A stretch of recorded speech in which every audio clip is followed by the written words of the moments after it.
The first thing to note is that polygamy is not mandated as a general rule to be followed by all Muslims. It is not an obligation. The main occasion for polygamy is in times of war. In times of war, the number of men in society is reduced due to war casualties. Consequently, the number of widows and orphans increases. In such situation, Islam provides for polygamy so that widows and orphans can continue to have the possibility of a family life after the death of the husband-father. Although the main reason for multiple marriages given in the Quran is to take care of orphans, there may be other situations where a second wife is sought. But this is not the subject of the video. Having said that, there are a number of conditions that must always be met in order for polygamy to be practiced. Allah Almighty says in the Quran, "Do not marry the orphans you have raised if you fear that you will not be righteous. Rather marry other women whom you like, 2, 3, or 4.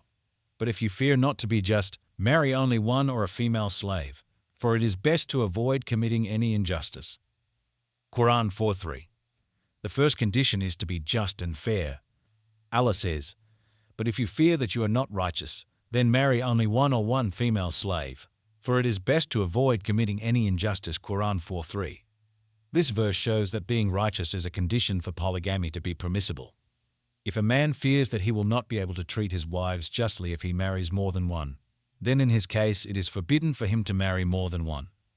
To be fair here means to treat the wives fairly in maintenance, clothing, nightly cohabitation, and other material matters that he can control.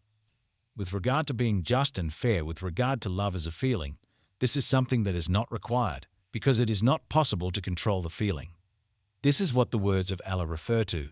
You will not be able to be completely fair to your wives, no matter how hard you try. Quran 4:129. That is, with regard to love in the heart. The second condition is to be able to support more than one wife. The evidence for this is the verse that says, "Those who do not have the means to marry, let them be patient and abstain from premarital relations until Allah provides them with the means by His grace." Quran 24:33. In these verses, Allah commands one who is able to marry, but cannot support a wife, to remain unmarried. One of the causes for not being able to marry is not having sufficient assets to give in dowry mahr, or not having the means for the maintenance of the wife. Some jurists are of the opinion that polygamy is better than being limited to one wife.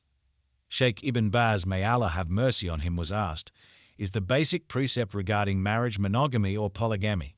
And he replied, "The basic precept in the Sharia is the permissibility of polygamy for those who comply with its conditions, if there is no fear of injustice, because of the numerous benefits it brings, such as chastity of the husband and wives, good treatment, higher rate of reproduction, and increase in the population of the Ummah and in the ranks of those who worship Allah alone."